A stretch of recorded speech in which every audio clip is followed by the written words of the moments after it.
Bonjour éclaireur pour vérité, bonjour à tous mes condisciples de la digne classe éclaireur pour vérité.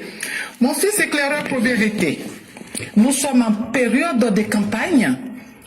Voilà, après l'élection présidentielle, nous voilà dans la campagne pour les élections législatives 2025 qui a débuté ce vendredi 19 à minuit pour se terminer vendredi prochain, 26 décembre à minuit.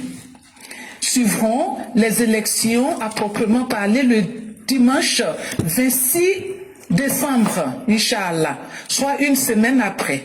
Nous, élèves éclaireurs pour vérité, nous ne pouvons pas passer sans marquer un arrêt en vue d'adresser un message d'encouragement à tous nos candidats du RHDP. Nous souhaiterions qu'ils soient tous élus, mais par-dessus tout, qu'ils travaillent plus pour porter très haut la voix de notre grand parti en votant des lois constructives. Eux qui ont fait de l'hémicycle une cour de récréation.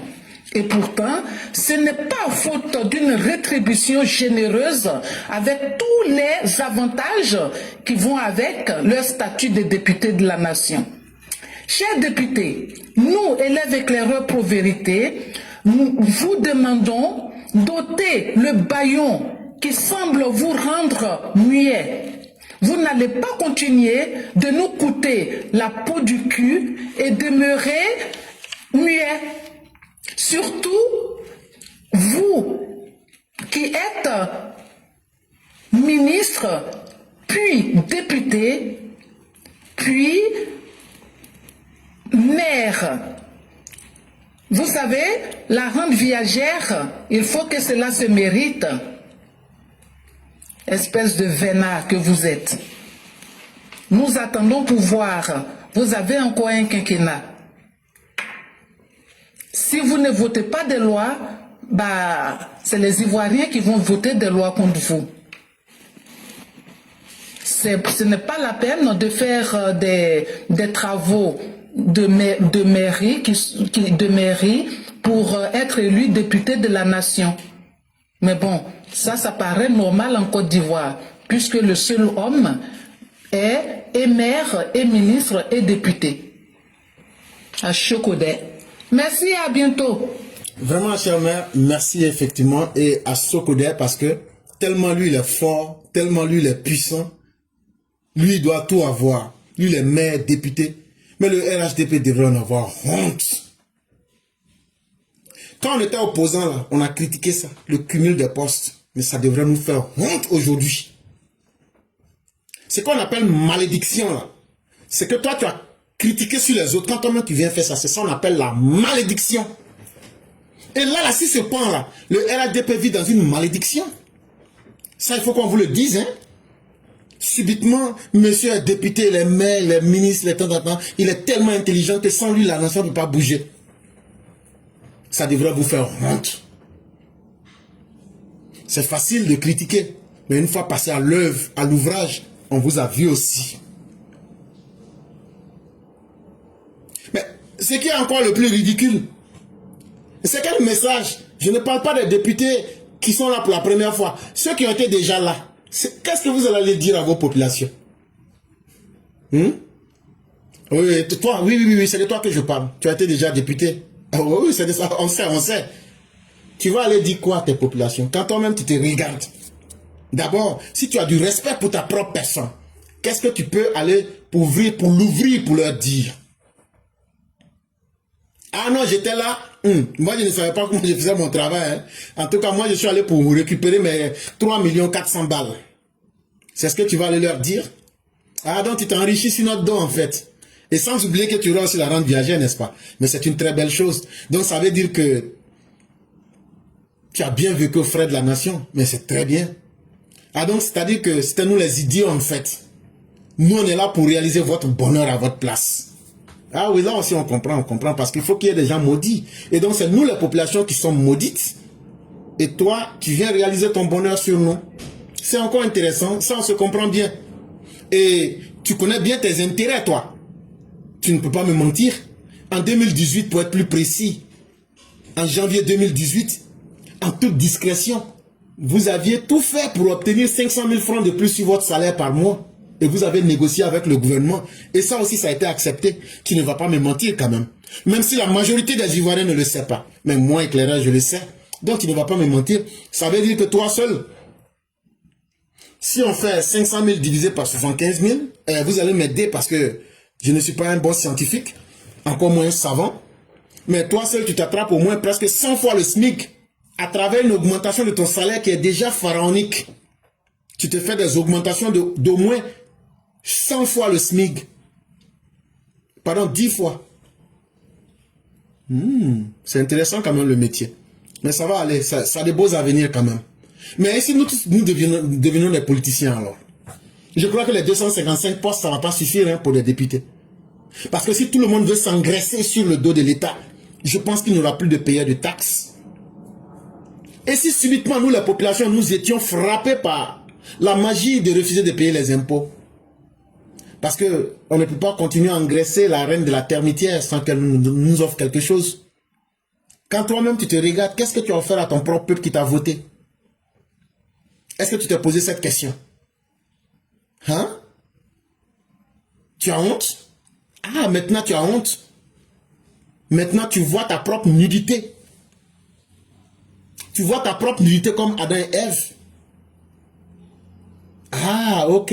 Donc ça veut dire encore que ça peut avoir de la conscience morale. Parce que la nudité d'Adam et Ève, ce n'était pas une nudité physique. Puisque c'est eux qui ont enseigné aux autres les 4 principes. Comment se vêtir, comment boire dans des sources propres, comment collecter la nourriture et conserver, et comment vivre en communauté. Comment voudriez-vous me convaincre que quelqu'un qui a inscrit dans son code de vie comment se vêtir, comment voudriez-vous que cette personne dise que je me suis retrouvé nu? Donc, ce que vous nous avez expliqué, ce n'était pas vrai. En réalité ici, quand un être humain est mis en face de ses limites, lui-même il voit son vide. Et la trahison dans laquelle Adam a été poussé par les suggestions de sa femme, qui a piqué Adam avec des paroles pour jouer sur son cœur comme un venin de serpent, pour qu'il se laisse pénétrer par ce venin, il a donné la confiance à la mauvaise personne. Et aujourd'hui, il se retrouve en face des dégâts. Et c'est ce qu'on appelait sa nudité. J'espère qu'on se comprend bien. Et j'espère que vous serez à la hauteur d'Adam pour devenir des êtres en croissance.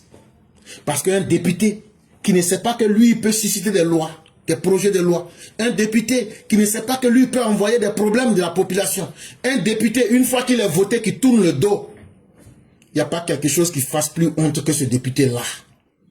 À quoi sert d'avoir une majorité pour être une majorité inexistante? Mais on est là, on vous regarde. Mais il va falloir bien que tout ça change un jour. Parce que les gens, entre-temps, vont à l'école, les choses changent, et les gens deviennent beaucoup plus exigeants. Et donc, vous n'allez pas échapper éternellement. Ça aussi, retenez ça. C'est une belle leçon qu'on vous donne. À bon entendeur, bon vote. Mesdames et messieurs, nous avons terminé. Merci à tous ceux qui nous ont suivis. Merci à tous ceux qui nous font confiance. Et surtout, merci à tous ceux qui voudraient prendre la parole. On a la 26e minute. On va attendre 2 minutes. Jusqu'à la 28e minute. On a déjà Mère Sali qui s'est signalée.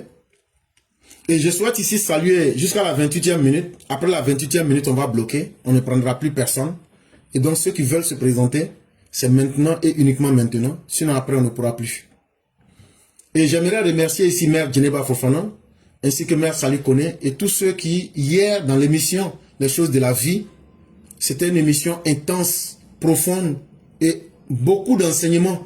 J'aimerais féliciter aussi le Père Martial Koulibaly, qui a fait montre encore de toute sa science dans les connaissances humaines. Et vraiment, merci à toute cette belle équipe.